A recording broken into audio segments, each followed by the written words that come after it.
What happens when a beloved morning television host decides she's had enough of royal excuses? You won't believe what unfolds when Prince Harry sits down with Lorraine Kelly expecting a gentle chat, only to face the most brutal interrogation of his post-royal career. This isn't just another celebrity interview gone wrong. This is television gold that had producers scrambling to cut to commercial break. Before we get into this incredible story, make sure you hit that subscribe button and drop a comment below, because you're not going to believe what unfolds when Britain's most controversial royal meets Scotland's sharpest interviewer. Last night's episode of The Lorraine Show started innocently enough. Prince Harry walked onto the familiar studio, set with his trademark nervous smile, settling into the bright yellow chair opposite Lorraine Kelly. The morning show host, known for her warm demeanor and gentle questioning style, had welcomed countless celebrities over the years. But something was different this time. There was a tension in the air that even the studio audience could feel. "Prince Harry, lovely to have you with us this morning," Lorraine began, her Scottish accent carrying just a hint of something sharper than her usual maternal warmth. "I have to say, it's been quite the journey watching your transformation from beloved royal to, well, whatever it is you're calling yourself these days." Harry shifted uncomfortably, his media training clearly kicking in as he attempted to deflect with humor. "Well, Lorraine, I'm still the same person I've always been. I'm just finally free to speak my truth without the palace machinery controlling every word." "Your truth," Lorraine repeated, her eyebrows raising slightly. "That's an interesting phrase you keep using. But let me ask you this. Whose truth were you speaking when you accused your family of racism on Oprah's show, only to later walk back those claims when pressed for specifics?" The question hit like a thunderbolt. Harry's composure cracked for just a moment before he regained control. "I never walked back anything, Lorraine. I simply clarified that." "Oh, you clarified," Lorraine interrupted, something she rarely did with guests. "Just like you clarified that you never actually called your family racist, even though that's exactly what millions of viewers understood from your interview. Quite convenient, these clarifications that come after the damage is done." The studio fell silent, except for the subtle hum of cameras. Harry's jaw tightened visibly. "I think you're mischaracterizing what happened. Meghan and I were very careful with our words." "Careful?" Lorraine's voice rose slightly, her famous patience clearly wearing thin. "Careful is not weaponizing mental health claims and racism accusations against a 95-year-old grandmother who couldn't defend herself. That's not careful, Harry, that's calculated." You could feel the tension crackling through the television screen as Harry's face flushed red. This wasn't the softball interview he'd clearly expected.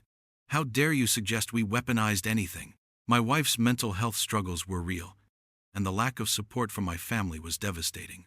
"I'm not questioning Meghan's mental health," Lorraine shot back, leaning forward in her chair.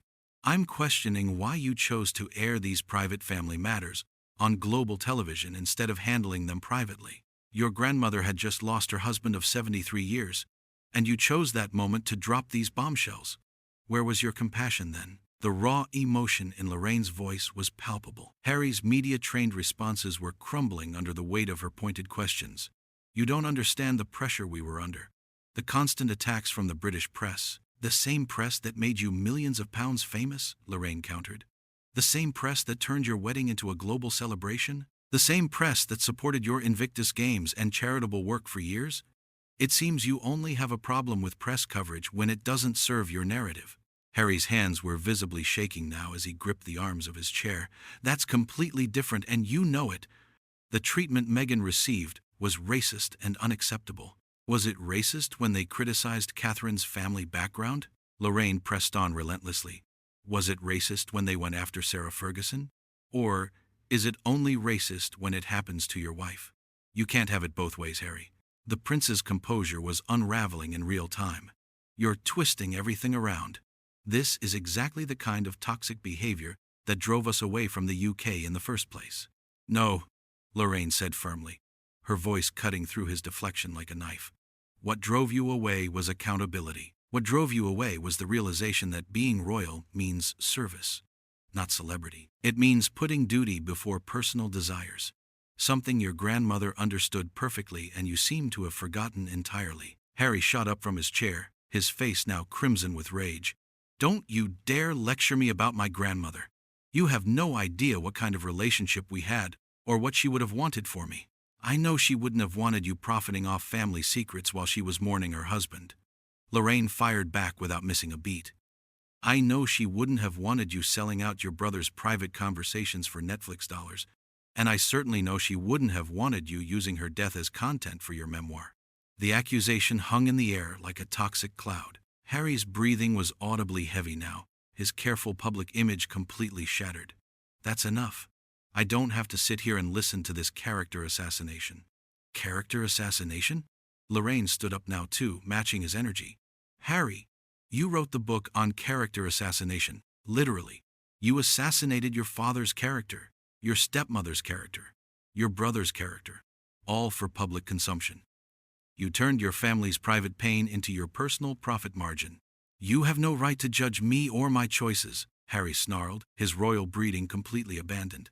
You sit there in your comfortable studio, never having lived under the scrutiny I've faced, never having lost a mother the way I did, and you think you can psychoanalyze my decisions? Lorraine's expression softened slightly, but her resolve remained firm. Your mother's death was a tragedy, Harry, and I have nothing but sympathy for that traumatic experience. But Diana wouldn't recognize what you've become. She fought to protect you and William from exactly this kind of public spectacle, and you've turned your entire life into one. That was the final straw.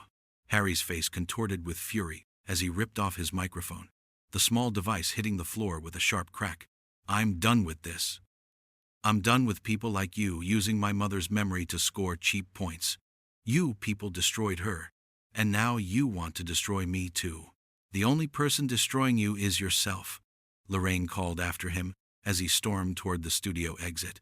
Your mother would be heartbroken to see what you've done to the family she loved. Harry spun around one final time, his voice echoing through the studio as camera operators scrambled to follow the action. Don't you ever mention my mother again?